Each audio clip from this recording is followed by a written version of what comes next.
بہت سارے دہشت گرد یہاں سے پکڑے گئے ہیں، کچھ زخمی ہوئے ہیں۔ انہوں نے شیر کے منہ میں ہاتھ ڈالا ہے، ان کی نسلیں بھی یاد رکھیں گی۔ 12 سال پہلے 41 سالہ چودھری اسلم خان سادہ سفید لباس میں، ہاتھ میں ایک چھوٹی سی 9mm پستول لیے، بغیر کسی پروٹوکول یا بلٹ پروف جیکٹ کے کراچی کے دہشت زدہ گلیوں، خاص طور پر لیاری میں موجود تھے۔ ان کا مقابلہ عزیر بلوچ جیسے ناموں سے تھا جو کراچی کی راتوں کا خوف بنے ہوئے تھے۔ چودھری اسلم خان وہ نام تھے جو گینگسٹرز کی نیندیں اڑا لے گئے تھے، اور کہا جاتا ہے کہ گینگسٹر جیل جانے سے زیادہ ان سے ڈرتے تھے۔ انہوں نے شیر کے منہ میں ہاتھ ڈالا ہے، ان کی نسلیں بھی یاد رکھیں گی کہ ان کو کون ملا ہے۔ 2012 میں انہوں نے لیاری آپریشن کی قیادت کی اور اگلے 3 سال تک ان گلیوں میں مختلف آپریشنز کیے۔ 2009 سے 14 تک چودھری اسلم نے کراچی کی گلیوں پر ایک طرح سے حکومت کی۔ گینگسٹرز اور ملیٹنٹس سب ان کے نشانے پر تھے۔ چودھری اسلم کی کہانی میں طاقت کا ایک ایسا گہرا امتزاج ہے جسے سمجھنا آج بھی مشکل ہے۔ کئی لوگوں کے لیے اسلم ایک فرشتہ تھے، جبکہ کئی لوگوں کے لیے وہ کسی شیطان سے کم نہیں تھے۔ بہت سارے دہشت گرد یہاں سے پکڑے گئے ہیں، کچھ زخمی ہوئے ہیں، اور ہوئی کوانٹٹی میں ویپن یہاں سے برآمد کر لیا گیا۔ یہ کہانی اس پولیس آفیسر کی ہے جس نے قانون اور خوف کے درمیان کی لکیر مٹا دی۔ ایک انکاؤنٹر اسپیشلسٹ کا عروج 1990 سے 2000 کی دہائی کا کراچی آج سے بہت مختلف تھا۔ لیاری، گلبرگ، اورنگی ٹاؤن، ہر گلی کا اپنا قانون تھا اور ہر گروپ کی اپنی فوج تھی۔ یہ دور MQM کے کریک ڈاؤنز، لیاری کی گینگ وارز اور آپریشن کلین اپس کا تھا۔ اس افراتفری میں جہاں کچھ پولیس آفیسرز گینگسٹرز کے ساتھ مل کر کام کرتے تھے، وہیں چودھری اسلم خان کا نام انکاؤنٹر اسپیشلسٹ کے نام سے میڈیا میں مشہور ہونے لگا۔ میڈیا پر انکاؤنٹر اسپیشلسٹ بننے سے پہلے لیاری کے لوگ انہیں چودھری کے نام سے پکارتے تھے، کیونکہ وہ ڈیوٹی کے بعد شام میں عام لوگوں کے مسائل سنتے تھے۔ حالانکہ اسلم خود پٹھان تھے اور چودھری نہیں تھے، لیکن ان کی شخصیت، ان کا لہجہ اور بات کرنے کا انداز ایسا تھا جیسے پورا کراچی ان کا مقروض ہو۔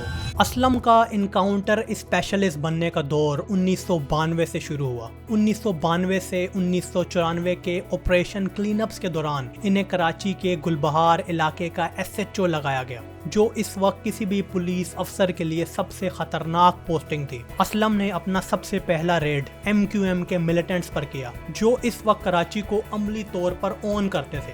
یہ واقعہ اسلم کی زندگی کا رخ موڑنے کا سبب بنا۔ 90 کی دہائی کے آخر تک اسلم ہر بڑی ریڈ اور کلین اپ آپریشن میں شامل ہوتے تھے۔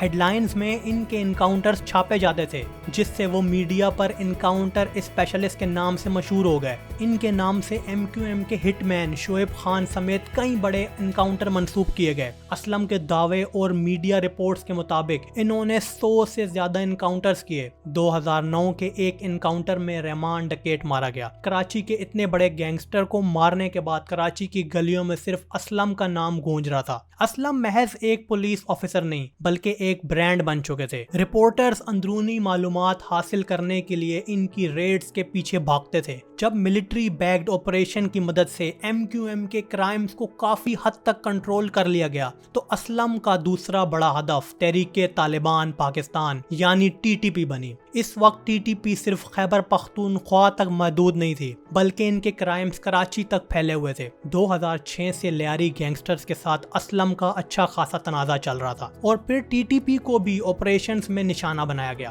ظاہر ہے کہ اسلم ان تمام دہشت گردوں کے لیے سردرد بنے ہوئے تھے۔ انہوں نے اسلم کے سر پر کروڑوں روپے کی باؤنٹی لگا رکھی تھی۔ سپتمبر 2011 میں کراچی کے علاقے ڈیفنس میں اسلم کے گھر پر ایک بہت بڑا خودکش حملہ ہوا۔ اس حملے میں پوری بلڈنگ کو تباہ کر دیا گیا، لیکن چودھری اسلم کو کوئی بڑا نقصان نہیں پہنچا۔ انہیں صرف معمولی چوٹیں آئیں۔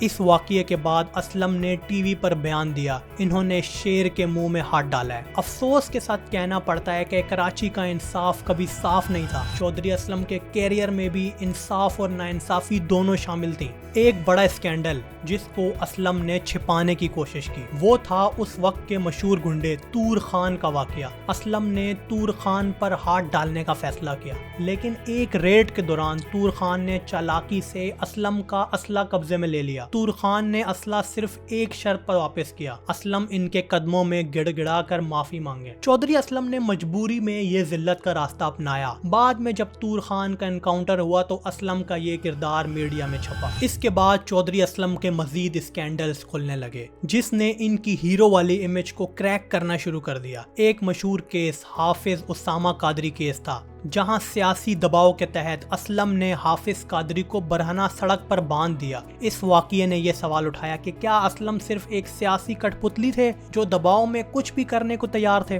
اسلم کے ایک انکاؤنٹر پر وکلاء نے سوال اٹھایا۔ یہ دعوے سامنے آئے کہ جن گینگسٹر کو عدالتوں میں پیش کیا گیا یا ان کی فائلز دکھائی گئیں وہ سادہ لوگ تھے جن سے زبردستی اعتراف، فورس کنفیشنز کروائے گئے تھے۔ اس طرح اسلم کے ساتھ فیک انکاؤنٹرز کا ٹائٹل بھی جڑ گیا۔ چودھری اسلم کے سب سے بڑے انکاؤنٹر رحمان ڈکیٹ کے حوالے سے بھی بعد میں صحافیوں نے کئی تفصیلات سامنے لائیں۔ یہ بتایا گیا کہ رحمان کو بلوچستان سے گرفتار کر کے ہب میں مارا گیا اور پھر اس کی لاش کو کراچی لا کر انکاؤنٹر دکھایا گیا۔ سندھ ہائی کورٹ نے فیک انکاؤنٹر کیس میں اسلم کے خلاف FIR کا حکم دیا۔ اس طرح 2005 کے معشوق بروہی کیس میں ایک بے گناہ مزدور رسول بخش کو غلطی سے گینگسٹر سمجھ کر مار دیا گیا۔ اس کیس میں گواہوں کو جھوٹ بولتے پکڑے جانے پر اسلم کو 18 ماہ کی جیل کاٹنی پڑی تھی۔ ان تمام واقعات کے بعد اصل سوال یہ اٹھتا ہے کہ کیا اسلم واقعی جرم سے لڑ رہے تھے یا پھر صرف کنٹرول کا فریب بیچ رہے تھے؟ کئی سینئر رپورٹرز کا ماننا تھا کہ اسلم دراصل ایک پبلسٹی آفیسر تھا، یعنی کراچی کے لوگوں کے لیے ایک شو پیس ہیرو کہ دیکھو تمہاری طرف سے کوئی تو لڑ رہا ہے۔ 2014 تک چودھری اسلم کراچی میں ایک دیو مالائی شخصیت بن چکے تھے۔ 9 جنوری 2014 کا دن اسلم کی بلٹ پروف کار وائٹ ٹویوٹا ویگو ورکشاپ میں تھی۔ اس ہفتے وہ ایک چھوٹی سیڈان استعمال کر رہے تھے۔ لیاری ایکسپریس وے پر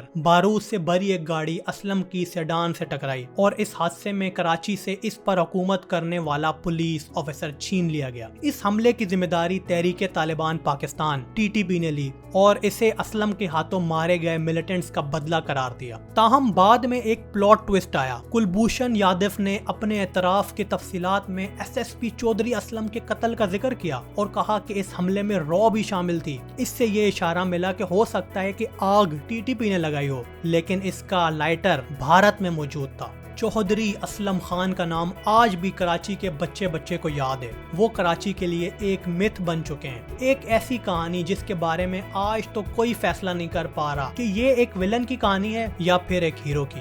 ظاہر ہے کہانی بھی تو ایک ایسے شہر کی ہے جو مانگتا تو ہیروز ہے لیکن پیدا ہمیشہ ویلنز کرتا ہے۔